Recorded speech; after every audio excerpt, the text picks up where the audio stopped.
Katie Hilton, Baby Expert here. So today we're just going to be talking through some of the most commonly asked feeding questions that I get asked by parents. I thought it was a really good idea to share what my response would normally be to these questions, just so that you can all access that information and use it on your feeding journey, really. So I'm going to jump straight in here. So the first question I've been asked in the last month is, when should I start to express? So this is obviously for a breastfeeding mother.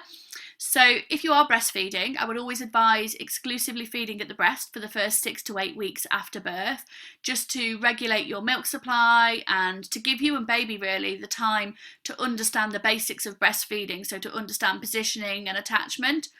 When you do reach that 6 to 8 week mark, then choose a time of day to be your pumping time of day and always pump at the same time each day. And that's just going to start to tell your body that there's an increased demand at that time of the day. Best time to pump is after the first feed of the morning, because your body makes more milk first thing in the morning. And like I say, don't be too concerned when you first start pumping if you don't see anything coming out into the pump. It's just that your body has to learn to catch up with that increased demand. So if you keep pumping at the same time, over the course of about 7 to 10 days, you'll start to see that your body is catching up there and you're making more milk, and you'll start to see more going into the pump.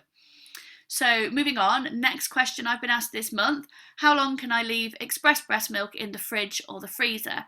So you have a total of 5 days to store your express breast milk in the fridge. If you've got a little ice compartment as part of your fridge, you've got 2 weeks. And if you're storing in the freezer, you have got 6 months. Now make sure that you always write down the date and time that you express that milk, and just pop a little sticky label on the side, just so you know which one you need to use first. So moving on here, will my baby go back to the breast if I combination feed? Now a lot of people actually kind of think that you can only breastfeed or you can only bottle feed, and actually you can quite successfully combine the two if you want. And I'm finding more and more parents nowadays who are interested in combination feeding, whether that's because they're going back to work quite soon after baby's born, or they want their partner to be involved. So yeah, I am seeing more and more of that. The most important consideration if you are combination feeding is going to be your choice of bottle, because when a baby feeds at the breast, they use a particular style of feeding. So they use their tongue on the underside of the nipple to massage the milk to come out, and we want a bottle that's going to enable them to use the same technique as feeding at the breast. Because if we use a bottle that's a completely different style of feeding, that's where they then get confused and they won't go back to the breast. So a lot of bottles are a suction style of feeding, which is a little bit like feeding through a straw, and it's quite nice and easy for a baby to feed with a suction style bottle because the milk literally just comes out for them. Whereas when they're feeding at the breast, they have to work for it. So we don't want to make it too easy for them, because then they'll be like, nah, not going back to the breast to feed, give me that bottle that was really easy again. So we want to make sure that we've got a bottle with the same technique. Off the top of my head, the man bottle enables a baby to use the same technique, so you might want to look at that one.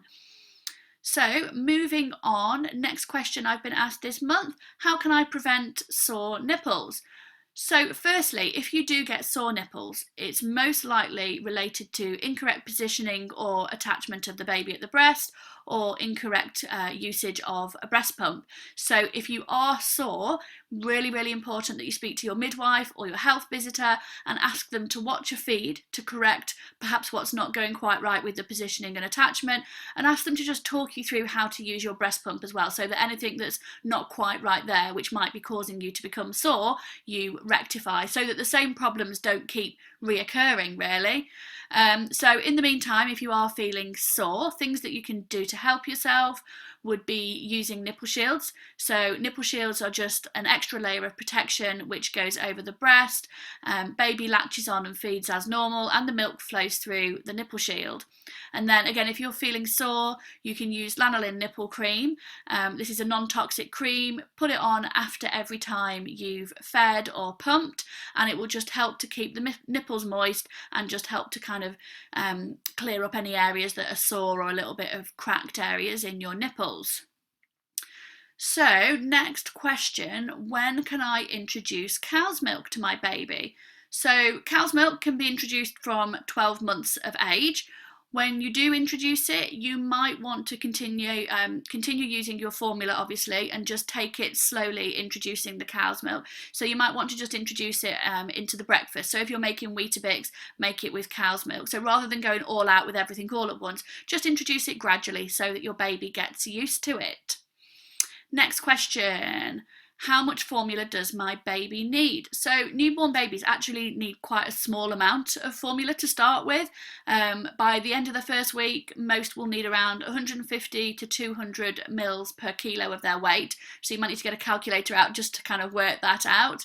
And that will continue until they're around 6 months old. And obviously things change ever so slightly when they start weaning, because you might find they might start to take a little bit less as they're filling up on solid foods. The amount obviously varies from baby to baby, although most babies do eventually settle into a little bit of a pattern with how often they're feeding.